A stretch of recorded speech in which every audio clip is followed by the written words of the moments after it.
ఎక్స్‌హ్యూమా Korean dramas and Korean horror thrillers కి ఒక separate fan base ఉంది. అలాంటి బెస్ట్ కొరియన్ థ్రిల్లర్స్ లో ఎక్స్‌హ్యూమా ఒకటనొచ్చు. మూవీ చూసాక నాకైతే చాలా డేస్ తర్వాత ఒక మంచి కొరియన్ మూవీ చూసిన ఫీల్ అయితే వచ్చింది. మూవీ ఇంకా ఇండియాలో ఎక్కడ స్ట్రీమ్ అవ్వట్లేదు. టొరెంట్స్ లో మూవీ అవైలబుల్ ఉంది with English sub titles. Torrent download link description లో పెడుతున్నాం, ఎవరైనా చూడాలనుకుంటే డౌన్లోడ్ చేసుకోవచ్చు. మూవీ ప్లాట్ ఏంటంటే ఒక నలుగురు పారానార్మల్ టీం ఉంటారు. వీళ్ళ పని ఏంటంటే గ్రేవ్ యార్డ్ లో ఉన్న శవాల ప్లేస్ ని షిఫ్ట్ చేయడం. ఇలా ఎందుకంటే బ్రతికి ఉన్నప్పుడు ఎంత మంచి ప్లేస్ లో ఉండాలనుకుంటామో అలానే చనిపోయాక కూడా ఒక మంచి ప్లేస్ లో పూడ్చకపోతే ఆ ఆత్మ వాళ్ళ ఫ్యామిలీని ఇబ్బంది పెడుతుందని అనుకుంటారు. అందుకే ఒక బ్యాడ్ గ్రేవ్ యార్డ్ నుండి వేరే మంచి గ్రేవ్ యార్డ్ కి షిఫ్ట్ చేస్తూ ఉంటారు. ఇదే టైంలో వీళ్ళు ఒక కేసుని టేకప్ చేస్తారు. ఆ కేసులో ఒక శవం బదులు వేరే శవాన్ని తీస్తారు. దాని వల్ల వాళ్ళు ఫేస్ చేసిన ప్రాబ్లమ్స్ ఏంటి, లాస్ట్ కి ఏమైంది అనేది remaining part of the story. Movie start అవడంతోనే Lee Hwa Rim and Bong Gil ఒక గ్రాండ్ మదర్ కేస్ ని డీల్ చేయడం చూపిస్తారు. అది సక్సెస్ అయ్యాక ఇంకా నెక్స్ట్ స్టార్ట్ అవుతుంది అసలైన కేసు. ఈ కేసు కోసం వీళ్ళిద్దరూ Kim Sang Deok and Ko Young Geun అనే జియోమాన్సర్ సెల్ఫ్ తీసుకుంటారు. ఈ కేసుతోనే మూవీ మొత్తం ముందుకు వెళ్తుంది. 6 లేయర్స్ గా ఈ కేసుని చూపిస్తారు. గ్రాండ్ ఫాదర్ శవాన్ని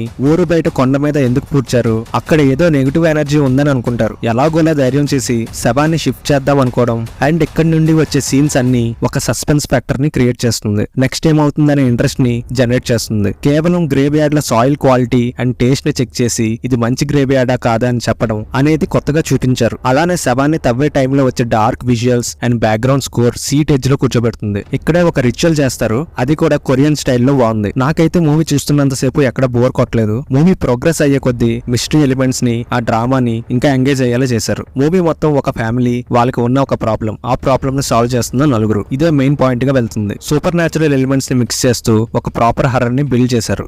స్లోగా మిస్టరీని రివీల్ చేసుకుంటూ వస్తారు. మనం కొంచెం అటెన్షన్ ఇవ్వడం మిస్ అయినా మనకి స్క్రీన్ ప్లే అర్థం కాదు. స్క్రీన్ ప్లే లో కన్ఫ్యూజ్ అయ్యే ఛాన్సెస్ ఎక్కువ ఉన్నాయి. జంప్ స్కేర్స్ అవి ఏం ఉండకపోయినా ఆ టెన్షన్ ని బిల్డ్ చేస్తూ మనకి నెక్స్ట్ ఏమవుతుందని గెస్ చేసేలా చేశారు. అలానే కొరియన్స్ ఫాలో అయ్యే ఫోక్ ఫ్లోర్ ట్రెడిషన్స్ ని చాలా రియలిస్టిక్ వేలో చూపించారు. ఈ గ్రేవ్ యార్డ్ కాన్సెప్ట్ వింటేనే మనకి తెలియకుండానే ఒక అండర్లయింగ్ ఫియర్ ని కలిగిస్తుంది. Pre climax to climax movie వేరే రేంజ్ లో మనం ఎక్స్పెక్ట్ చేయని ట్విస్ట్ తో ఉంటుంది. క్లైమాక్స్ లో ఆ డిమాన్ ని చంపే సీన్స్ గానీ దాని వెనక ఉండే మిస్టరీ కూడా నీట్ గా ప్రెజెంట్ చేశారు. మెయిన్ ట్విస్ట్ చెప్తే స్పాయిలర్ అవుతుంది, సో రివీల్ చేయట్లేదు. ఉన్న ఎలిమెంట్స్ ని యూస్ చేసి అదర్ ఎలిమెంట్ ని ఎలా డిస్టర్బ్ చేయొచ్చు అని చూపించే సీన్స్ నెక్స్ట్ లెవెల్ లో ఉన్నాయి. క్లైమాక్స్ ఎండింగ్ చూసి సీక్వెల్ ఉంటుందని ఎక్స్పెక్ట్ చేశా, బట్ అలాంటి హింట్ అయితే ఏమి ఇవ్వలేదు. పెర్ఫార్మెన్సెస్ వైజ్ ఏం చెప్తాం, ఎవరికి వాళ్ళు వాళ్ళ రోల్స్ లో బెస్ట్ ఇచ్చారు. మెయిన్ గా చాయ్ మిన్ సిక్ యాక్టింగ్ నెక్స్ట్ లెవెల్ లో ఉంది. మీకు గుర్తుంటే ఓల్డ్ బాయ్ మూవీలో కూడా ఈయన యాక్ట్ చేశారు. ఈ మూవీకి main plus point visuals and sound అనొచ్చు. మెయిన్ గా గ్రేవ్ యార్డ్ సీన్స్ చాలా చిల్లింగ్ గా ఉంటాయి. Cinematography, editing and screen play అన్ని బాగున్నాయి. ఫైనల్ గా మూవీ అయితే